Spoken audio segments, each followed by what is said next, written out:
নমস্কার বন্ধুরা, welcome back to my channel Champa রান্নাঘর। আজ আমি আপনাদের সঙ্গে শেয়ার করব ছোলার ডাল আর আলু দিয়ে একদম একটা ম্যাজিক রেসিপি। খেতে হবে ভীষণই টেস্টি, সম্পূর্ণ নিরামিষভাবে তৈরি করে দেখাবো। তাহলে চলুন বন্ধুরা দেখে নিন আমার আজকের রেসিপিটি বানানোর জন্য এখানে আলু নিয়েছি, ছোলার ডাল নিয়েছি আর টমেটো নিয়েছি। এখন ছোলার ডালটাকে আগে থেকে ভিজিয়ে রেখেছিলাম আর দেখুন কত সুন্দর ভিজে গেছে। এবার এটাকে সরিয়ে রেখে আলুগুলোকেও কেটে নিয়েছি। দেখুন দু টুকরো করে খোসা ছাড়িয়ে কেটে নিয়েছি, আলুর দম যেরকম কাটা হয় ঠিক সেরকম। এবার একটা স্ট্রেনারের সাহায্যে আমি আলুগুলোর ভিতরে একটু গর্ত করে নেব। দেখুন ঠিক এই রকমভাবে ঘুরিয়ে ঘুরিয়ে একটা গোল গর্ত করে নেব, যাতে এই আলুর মধ্যে পুর ভরা যায়। হ্যাঁ বন্ধুরা, প্রথম থেকে শেষ পর্যন্ত ভিডিওটি দেখবেন, তাহলে দেখবেন ভিডিওটি ভালোও লাগবে বন্ধুরা। আর খুবই ইউনিক একটা ভিডিও।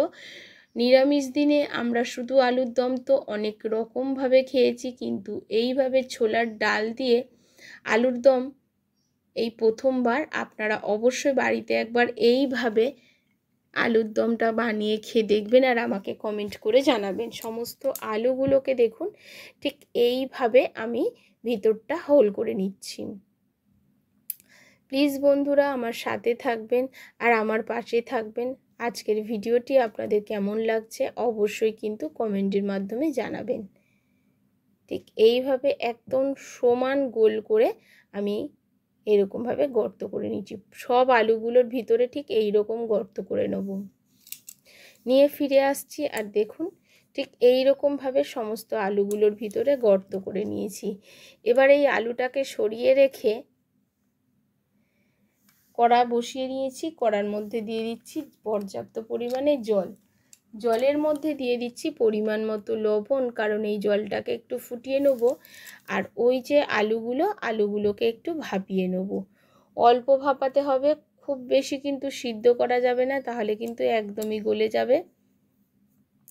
তো জলটা ফুটে ওঠার পরে আমি আলুটা দিয়ে মাত্র 3 মিনিট মতো হাই ফ্লেমে ফুটিয়ে নিয়েছি।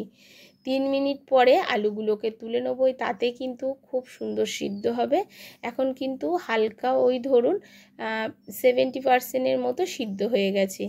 এবারে ওইগুলোকে একটু ঠান্ডা হতে দেবো আলুগুলোকে। এখন একটা মিক্সির জার নিয়ে নিয়েছি আর তার মধ্যে প্রথমে ভেজানো ডালটা দিয়ে দিলাম, দিয়ে দিচ্ছে 3টে কাঁচা লঙ্কা আর 1 ইঞ্চি আদা কুচি। এবারে এইটাকে খুব ভালো করে একটা মিহি পেস্ট বানিয়ে নিতে হবে। আর দেখুন মিহি পেস্ট কিন্তু ডালের একদম আমার রেডি হয়ে গেছে। এবারে যে আলুগুলোকে আমি কেটে বের করেছিলাম গর্ত করার জন্য আলুগুলোকে, সেটাকেও একটা পেস্ট করে আমি রেখে দেবো। এটা ফেলবো না, এটাও আমি কাজে লাগিয়ে দেবো। এবার একটা ফ্রাই প্যান বসিয়ে নিয়েছি আর তার মধ্যে 1 চামচ দিয়ে দিয়েছি সর্ষের তেল আর দিয়ে দিচ্ছি ফোড়নে গোটা জিরে। এবার যে ডালটাকে বেটে নিয়েছি সেই ডালটাকে পুর বানিয়ে নিতে হবে। তার জন্য ডালটাকে কড়ার মধ্যে তেলের মধ্যে দিয়ে দিয়েছি। এবার একটুখানি নাড়াচাড়া করে নিতে হবে। একটু নাড়াচাড়া করে নেওয়ার পর আলুর যে পেস্টটা বানিয়েছি সেটাকে কিন্তু এর মধ্যে ঢেলে দেবো। তবে কিন্তু তাতেই কিন্তু খুব সুন্দর একটা পুরের টেস্ট আসবে। সেই জন্যে পেস্ট করা আলুটাকেও এই ডালের মধ্যে ঢেলে দিয়ে খুব ভালো করে মিশিয়ে নিচ্ছি। দেখুন আগে থেকে আদা কাঁচা লঙ্কা দেওয়া আছে, এর মধ্যে শুধু আমি পরিমাণ মতো লবণটা অ্যাড করছি। লবণটাকে দিয়ে একটুখানি নাড়াচাড়া করে নেব। তারপরে এর মধ্যে দিয়ে দেবো পরিমাণ মতো হলুদ আর দিয়ে দেবো জিরা গুঁড়ো। দিয়ে খুব ভালো করে এটাকে নাড়াচাড়া করে একটা ডো তৈরি করে নিতে হবে। যখন দেখবেন কড়া থেকে এই ডালটাকে ছেড়ে দিচ্ছে তখন বুঝবেন পুর কিন্তু আমাদের একদমই রেডি হয়ে গেছে। আর দেখুন ডালটা কিন্তু কড়া থেকে একদমই ছেড়ে ছেড়ে আসছে, এর মানে হচ্ছে আমাদের পুর কিন্তু একদমই রেডি হয়ে গেছে। এখন পুরটাকে নামিয়ে নিয়ে পুরটাকেও ঠান্ডা করে নিয়ে ফিরে আসছি। পুরটাও ঠান্ডা হয়ে গেছে আর এদিকে আলুগুলোও একদম ঠান্ডা হয়ে গেছে।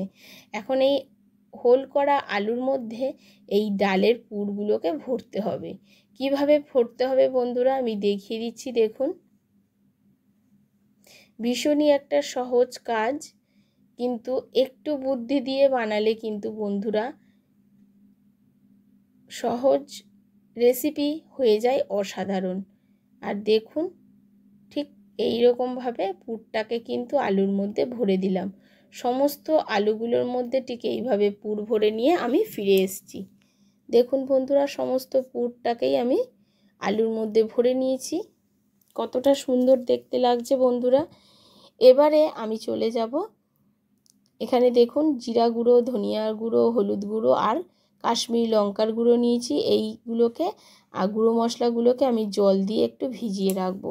এতে রান্না করতে খুবই সুবিধা হবে আর মশলাগুলোর টেস্টও সুন্দর আসবে এইভাবে রান্নার কিছুক্ষণ আগে ভিজিয়ে রাখলে। এটাকে সরিয়ে রেখে আবারও কড়া বসিয়ে নিয়েছি। কড়ার মধ্যে দিয়ে দিচ্ছি পর্যাপ্ত পরিমাণে তেল। এখন পুর ভরা আলুগুলোকে ভেজে নিতে হবে বন্ধুরা। এখানে মাথায় রাখবেন হাই ফ্লেম বা মিডিয়াম ফ্লেম, লো ফ্লেম কোনোটাই করবেন না। মিডিয়াম ফ্লেমে সমস্ত আলুগুলোকে হালকা লালচে করে ভাজতে হবে। আপনারা চাইলে হালকা লালচে করে নাও ভাজতে পারেন, কালার চেঞ্জ না হলেও হবে, তবে একটু হালকা লালচে করে এগুলোকে ভাজতে হবে। দেখুন এইভাবে নাড়াচাড়া করে উল্টে পাল্টে একটু লালচে করে আমি ভেজে নিচ্ছি। সমস্ত আলুগুলোকে ঠিক এইভাবে ভেজে নিয়ে আমি চলে আসব। হাই ফ্লেমে দিলে কিন্তু কালার চলে আসবে তাড়াতাড়ি, কিন্তু ভিতর দিয়ে খুব ভালো ভাজাটা হবে না। সেই জন্য আমি এটাকে মিডিয়াম ফ্লেমে দিয়ে ভাজতে বলবো। এমন করে সাবধান সঙ্গে ভাজতে হবে যাতে আলুর থেকে পুরটা বেরিয়ে না যায়। আর দেখুন বন্ধুরা, সমস্ত আলুগুলো আমার কিন্তু ভাজা হয়ে গেছে, একটারও কিন্তু পুর বেরিয়ে যায়নি।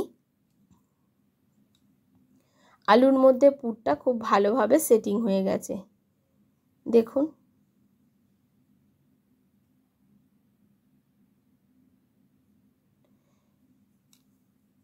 এবারে দেখাচ্ছি বন্ধুরা সমস্ত আলুগুলোর মধ্যে কত সুন্দর পুর ভরে আমার এগুলো কিন্তু একদমই ভাজা রেডি হয়ে গেছে। দেখুন সমস্ত আলুগুলো কিন্তু খুব সুন্দর পুর ভরে ভাজা হয়েছে, হালকা লালচে কালারও এসছে।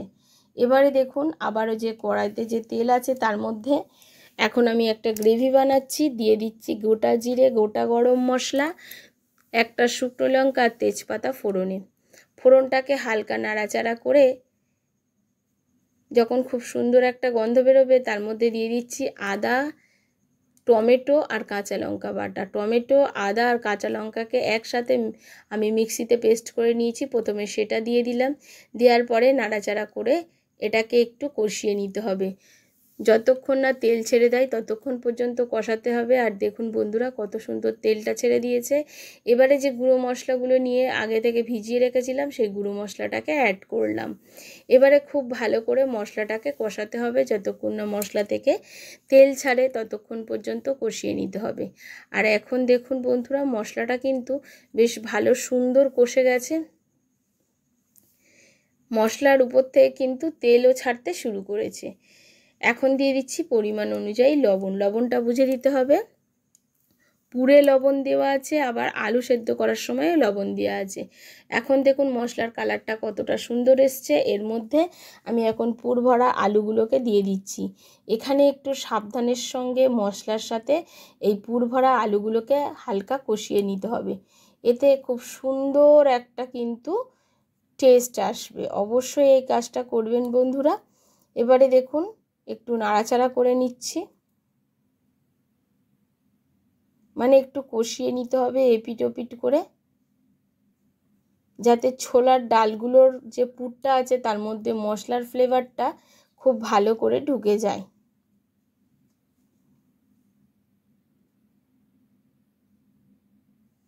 এবারে এর মধ্যে আমি 1 বাটি জল ব্যবহার করব, গ্রেভিটাও যাতে হয় আর আলুগুলো খুব ভালোভাবে সুসিদ্ধ হয় তার জন্য এখানে 1 বাটি মতো জল আমি অ্যাড করলাম। এবার এটাকে মিডিয়াম ফ্লেমে ফুটতে দিতে হবে 7 থেকে 8 মিনিট। 7 থেকে 8 মিনিট পর আমি ফিরে আসব।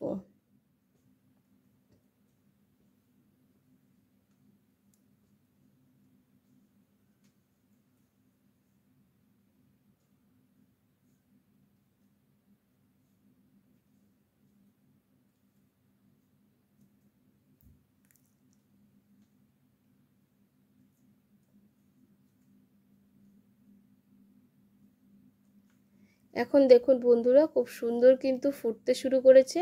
এর মধ্যে দিয়ে দিচ্ছি গরম মশলার গুঁড়ো। গরম মশলার গুঁড়োটাকে দিয়ে খুব ভালো করে একটু নাড়াচাড়া করে নিতে হবে।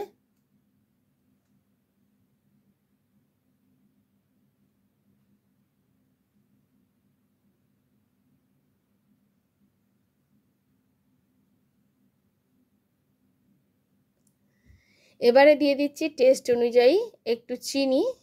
আপনারা এটাকে স্কিপও করতে পারেন, আবার দিলে কিন্তু ভীষণই একটা সুন্দর টেস্ট হয়। এখন আমাদের কিন্তু একেবারে রেসিপিটি রেডি হয়ে গেছে। আর দেখুন বন্ধুরা, এবার আপনাদেরকে একটা বলে তুলে আমি দেখাচ্ছি যে আজকের এই রেসিপিটি কেমন হয়েছে। এটা কিন্তু খেতেও যেমন ভীষণই টেস্টি ছিল, দেখতেও কতটা সুন্দর হয়েছে দেখুন কালারটা। আর দেখুন বন্ধুরা কতটা সুন্দর দেখতে হয়েছে, কোনো পুর কিন্তু আলু থেকে বেরিয়ে যায়নি, ভীষণই দেখতে সুন্দর হয়েছে আর টেস্টিও হয়েছে বন্ধুরা দেখুন। আর কতটা সুন্দর সিদ্ধ হয়েছে আপনাদেরকে একটু ভেঙে দেখিয়ে দিলাম। আশা করছি আমার আজকের রেসিপি আপনাদের ভালো লেগেছে বন্ধুরা। যদি ভালো লাগে অবশ্যই একটা লাইক করবেন, শেয়ার করবেন আর কমেন্ট করে জানাতে ভুলবেন না আপনি কোথা থেকে আমার ভিডিওটি দেখছেন। আজ এই পর্যন্ত বন্ধুরা, আবারও দেখা হবে অন্য